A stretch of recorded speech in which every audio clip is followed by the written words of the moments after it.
2014년 여름훈련집회 창세기 결정연구 메시지 12번입니다.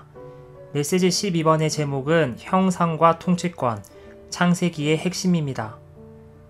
이 마지막 메시지는 거대한 결정이라고 할 수 있습니다. 로마 숫자 1번입니다. 창세기는 형상과 통치권으로 시작해서 형상과 통치권으로 끝마친다. 창세기 마지막에서 우리는 형상과 통치권이라는 단어를 직접적으로 찾아볼 수는 없습니다. 그러나 우리는 야곱에게서 형상을 볼 수 있고 또한 우리는 요셉에게서 통치권을 볼 수 있습니다. A번입니다. 창세기의 주제는 사람이 하나님의 형상을 지니고 만물에게 하나님의 통치권을 행사하는 것이다. 1번. 하나님께서 그분의 형상대로 사람을 창조하신 것은 하나님의 단체적인 표현을 위해 사람을 하나님의 복사판, 하나님의 재생산이 되게 하실 의도로 사람을 창조하셨다는 것을 의미한다. 이것은 신성한 경륜 안에 있는 문제입니다. 우리는 신격을 말하는 것이 아닙니다.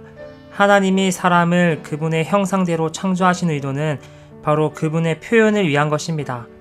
사람이 하나님의 형상으로 충만되고 하나님의 표현으로 충만되는 것입니다. 그분은 한 알의 밀알로 땅에 떨어져 죽으시고 많은 밀알들을 산출하셨습니다. 그분은 독생자가 아니라 맏아들이시고 이제 많은 아들들이 있습니다.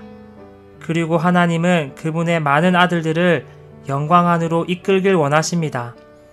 이것이 하나님의 의도요, 그분의 마음 안에 있는 것입니다. 이것은 우리를 바로 하나님의 맏아들과 같은 형상을 이루게 하는 것이고 모두가 똑같은 형상을 짊어져서 하나님의 단체적인 표현이 되게 하는 것입니다. 2번.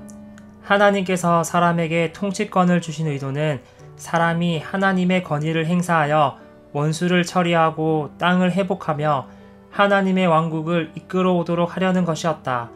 통치권과 왕국은 동의어이다. 이 통치권은 우리 자신의 권위가 아닙니다. 우리가 여기 있는 것은 다만 하나님의 권위를 행사하여 그분의 원수를 처리하기 위한 것입니다. 그리고 땅을 회복하고 하나님의 왕국을 가져오기 위해서입니다. 왕국과 통치권은 동일한 것입니다. 통치권을 행사하는 것은 우리가 왕국 안에 있는 것이고 왕국의 권위 아래 있기 위한 것입니다. 우리가 창조된 것은 원수를 처리하기 위해서이고 땅을 회복하기 위해서이며 또한 왕국을 이끌어오기 위해서입니다.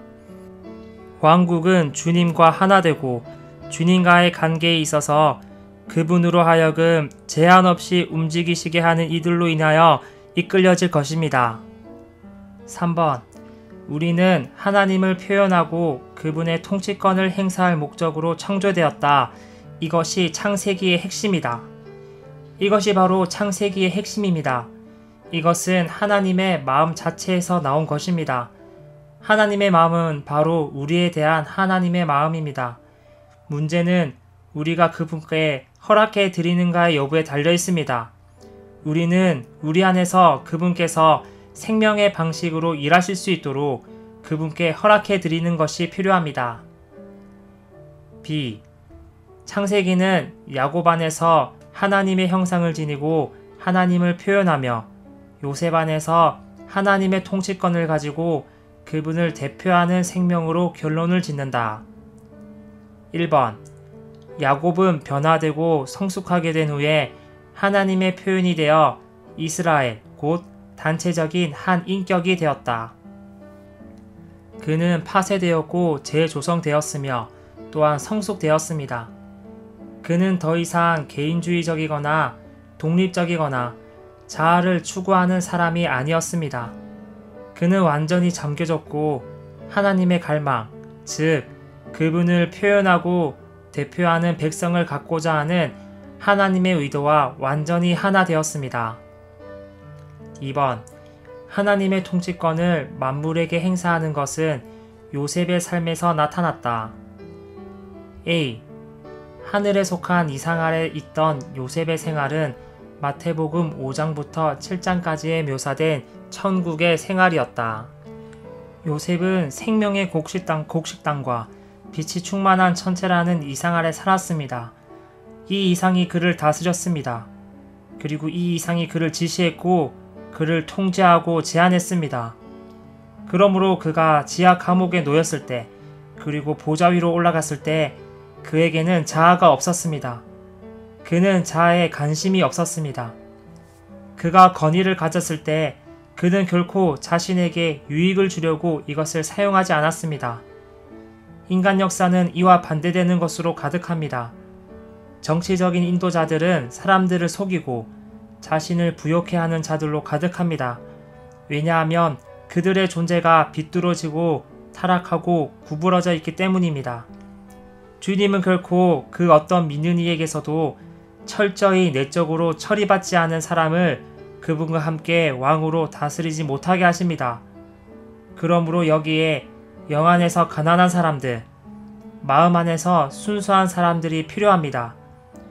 위를 인하여 배고파하고 목말라 하는 사람들이 필요합니다. 우리가 이기는 자로 산출되기를 원한다면, 그리고 그분과 함께 왕으로 다스리기를 원한다면 우리는 우리 자신을 그분께 드리는 것이 필요합니다. 그분께서 우리 안에서 일하시고 잘하시고 우리를 생명 안에서 구원하시도록 우리는 그분께 허락해 드려야 합니다. B. 요셉이 자아를 부인한 것은 바로 왕국 생활을 실행하는 것의 열쇠였다. 그는 자아에 관심이 없었습니다. 그는 자아에 누림이 없었고 자아의 느낌조차 없었습니다. 그는 자기의 주관적임에 빠져있지 않았습니다. 또한 그는 기질에 통제받지도 않았습니다. 이것은 주님에 의한 많은 훈련을 필요로 합니다. 우리는 기꺼이 만져지기를 원해야 합니다. 우리는 우리의 존재 안에서 주님께 만져지기를 원해야만 합니다. 10번. 요셉은 하나님의 제한 아래 살았기 때문에 그를 통하여 왕국이 도래할 수 있었다. 여기에 두 가지 중점이 있습니다. 요셉은 하나님의 제한 아래 살았습니다. 이것은 하나님을 대표하는 사람에 대한 기본적인 요구입니다. 이러한 사람들은 그들 자신 안에서는 권위가 없다는 것을 깨닫는 사람들입니다. 우리는 우리 자신을 주님 앞에서 낮춰야만 합니다. 자신을 주님의 백성 위에 있다고 여기지 말아야 합니다. 우리는 우리의 세대에 이러한 것들이 멈추기를 원해야 합니다. 교회 안에는 왕들도 없고 황제도 없습니다. 주님은 하늘과 땅의 모든 권위가 나에게 주어졌다라고 말씀하셨습니다. 우리는 다만 그분을 대표할 뿐입니다. 그러므로 요셉은 이러한 종류의 사람의 본이었습니다. 다만 그가 훈련받는 기간 동안만이 아니라 그는 보좌에 올라가서도 그는 여전히 이러한 사람이었습니다. 만약 우리가 보좌에 있을 때 우리는 과연 어떻게 할 것입니까? 그때 우리 안에서 무엇이 나올 것입니까? 요셉은 그의 기질과 주관적임이 처리받았습니다. 그러므로 그가 보좌에 있을 때 자신에게 속한 어떤 것도 나올 수가 없었습니다. 왕국은 이러한 요셉을 통해 도래할 수 있었습니다. 이것이 가리키는 것은 요셉은 시대적인 도구였다는 것입니다. 시대적인 움직임은 바로 하나님께서 이 시대를 바꾸려고 의도하신 것입니다. 그리고 그분이 운행하시는 방식을 바꾸시는 것입니다. 현재는 교회 시대이고 또한 은혜 시대이며 또한 비밀의 시대입니다. 하나님의 마음 안에 있는 갈망은 바로 이 시대를 끝마치고 왕국 시대를 가져오고자 하시는 것입니다. 그런데 그분은 반드시 이것을 누군가를 통해서 하셔야만 합니다. 바로 그들은 시대적인 도구들입니다. 그들을 통해서 하나님은 제한 없이 움직이실 수 있으십니다. 이러한 종류의 사람이었던 요셉을 통하여 왕국은 도래할 수 있었습니다. D번. 요셉이 이집트에서 다스린 것은 하나님의 목적을 성취하기 위한 하나님의 왕국이었다. 왕국은 하나님께서 원하시는 모든 것을 하실 수 있는 곳입니다. 이곳이 바로 왕국입니다. 우리가 이 지점에 이끌릴 때 우리의 태도는 주님께서 원하시는 모든 것을 우리 안에서 하시기를 원하게 될 것입니다. 2번. 창세기 47장에서 우리는 천년왕국의 그림을 본다. 1번. 요셉의 다스림 아래에 있던 이집트는 모든 사람이 아무런 차별 없이 동일한 수준에 있는 천년왕국을 미리 보여주는 것이었다. 2번. 요셉의 통치 아래서 이집트 온 땅은 누림의 땅이 되었다. A. 모든 사람과 모든 것이 요셉의 다스림 아래 있었기 때문에 모든 백성은 동일한 수준에서 누리는 이들이 되었다. B. 이것은 모든 것이 주님의 손 아래 있는 천년왕국의 그림이다. 로마 숫자 2번입니다. 창세기에서 C로 게시된 형상과 통치권의 문제는 신약에서 발전되고 완결된다. 형상과 통치권은 창세기에서 C로서 심겨졌고 또한 신약에서 새 예루살렘으로 수확이 있을 때까지 발전되고 완결되는 것을 우리는 볼 수 있습니다. A. 그리스도의 육체 되심과 하나님 사람의 생활은 사람을 창조하신 하나님의 의도를 성취했다. 1. 그리스도의 육체 되심과 그분의 하나님 사람의 생활은 하나님의 목적과 밀접하게 연관되는데 하나님의 목적은 바로 사람이 하나님을 생명으로 받아들이고 하나님의 속성들을 표현하는 것이다. 2. 그리스도께서 오셨을 때 그분은 하나님의 왕국을 함께 가져오셨다. 왕국은 반역을 굴복시키고 귀신들을 내쫓으며 아픈 사람들을 치료하고 죽은 사람들을 살린다. B번. 창세기 1장에서는 형상이 통치권 앞에 나오지만 복음서에서는 그 순서가 바뀌어 통치권이 형상 앞에 나온다. 이것은 사람이 타락하여 하나님의 통치권에서 벗어났고 따라서 반드시 회개해야 하기 때문이다. 1번. 왕국 복음을 통하여 하나님은 반역적인 사람들을 그분의 권위의 다스림 아래로 이끌어 오시는데 이것은 그들을 그분의 왕국이 되게 하고 그분의 권위의 다스림을 받게 하시려는 것이다. 이것은 가장 근본적인 일로서 우리는 우리 안에서 이것이 발생하도록 하여야만 합니다. A. 왕국 복음이 선포되는 것은 반역적인 죄인들이 하나님의 왕국 안에 들어가도록 구원받고 자격을 얻으며 준비를 갖추게 하려는 것이다. B. 그리스도 안에 믿는 이들인 우리는 거듭나서 신성한 종의 영역인 하나님의 왕국 안으로 들어와 생명 안에서 하나님의 다스림 아래 살게 되었다. 2번. 그리스도는 하나님의 형상이시고 하나님의 영광의 광채이시다. 따라서 그리스도의 복음은 밝게 하고 빛을 비추는 그분의 영광의 복음이다. A. 고린도후서 4장 4절에서 하나님은 형상이시고 형상은 그리스도이며 그리스도는 영광이시고 영광은 복음이며 복음은 빛 비춤이다.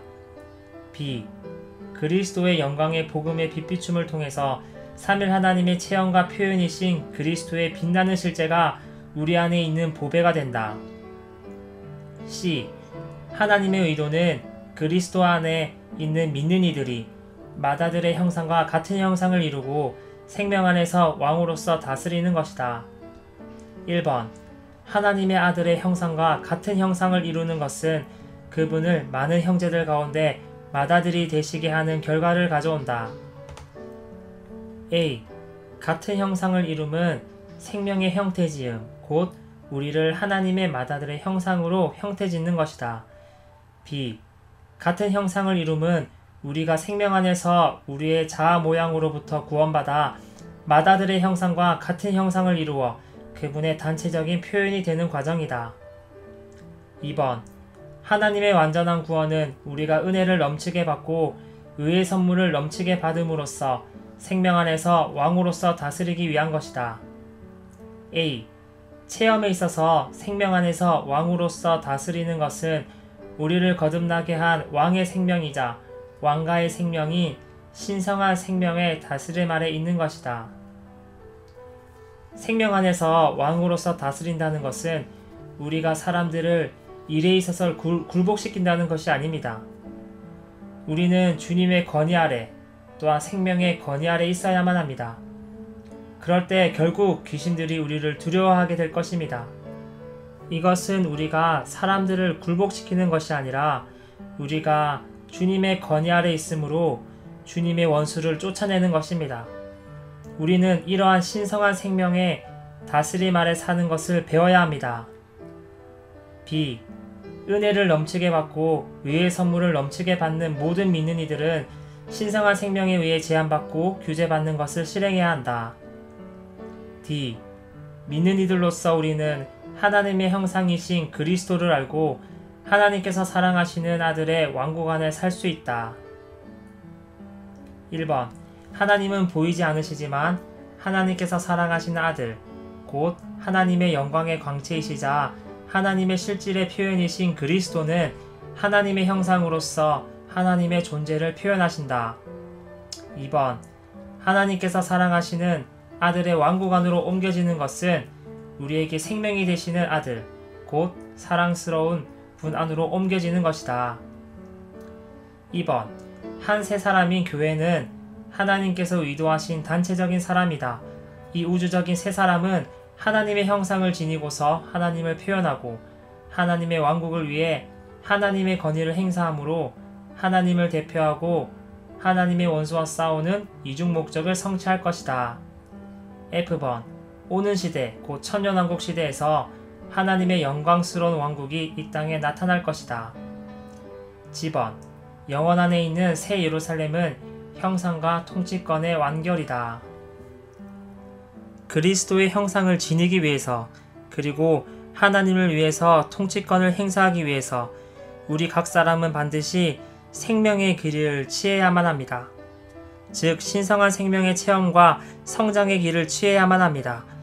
이것이 신성한 경륜의 중심 노선입니다. 생명은 바로 과정을 거쳐 완결되신 삼일 하나님이 우리 안에 분배되신 것이고 우리 안에 일에 넣어지신 것입니다. 형상과 통치권이 창세기 1장에서 언급된 후에 창세기 2장에서 우리는 생명나무를 볼 수 있습니다. 이것이 가리키는 것은 우리에게 새로운 생명이 필요하다는 것입니다. 신성한 생명이 인간 생명에 더해져야만 합니다. 형상과 통치권을 갖기 위해 이것이 반드시 필요합니다. 이것이 형상과 통치권을 산출하는 생명입니다. 3장에서 우리는 사람의 타락을 볼 수 있습니다. 그로 인해 생명나무로 가는 길이 닫혔습니다. 그러나 첫 번째 하나님 사람은 창세기 1장 26절의 말씀을 성취했습니다. 그분은 우리의 구속자이십니다. 그분께서 우리의 구속을 위해서 피를 흘리셨고 하나님의 의와 거룩함과 영광의 위를 이루셨습니다. 이제 생명나무의 길이 다시 우리에게 열렸습니다. 이제 우리에게는 생명나무로 갈 권리가 있는 것입니다. 그리스도의 형상을 갖기 위해 우리는 생명 안에서 구원받아야만 하고 또한 변화되어 그분과 같은 형상을 이루어야 합니다. 통치권을 행사하기 위해 우리는 생명 안에서 왕으로 다스려야만 합니다. 이것은 신성한 생명의 다스림 아래 삶으로써 가능한 것입니다. 그리고 은혜를 넘치게 받고 의의 선물을 넘치게 받음으로 우리는 그분의 통치권을 행사할 수 있습니다. 형상과 통치권을 지니는 것은 생명 안에서 조금씩 그리고 날마다 점차적으로 이루어질 것입니다. 이것은 우리의 일상적이며 반복적인 일상생활 안에서 이루어진다는 것을 말합니다. 우리는 신성한 분배가 있는 일상적인 생활에 만족해야만 합니다. 그분은 조금씩 작은 분량으로 우리에게 생명을 공급하십니다. 그분의 갈망은 내적으로 우리가 평안을 가지고 잠잠하게 그분의 분배를 받아들이는 것입니다. 우리는 우리의 일상적인 생활에 낙심할 필요가 없습니다. 다만 우리는 더욱 주님을 사랑하고 그분께 우리 자신을 여는 것이 필요합니다. 그리고 신성한 분배 아래 사는 것이 필요합니다. 이렇게 할 때 우리는 정상적으로 영적이게 될 것입니다. 우리는 더욱 생명 안에서 자랄 것이고 우리는 더욱 그리스도의 형상을 담게 될 것입니다. 우리는 하나님을 대표하며 통치권을 행사할 것입니다. 왜냐하면 이것이 하나님의 목적이기 때문입니다. 이것이 주님의 회복이기 때문입니다. 그리고 이것이 우리의 운명이기 때문입니다.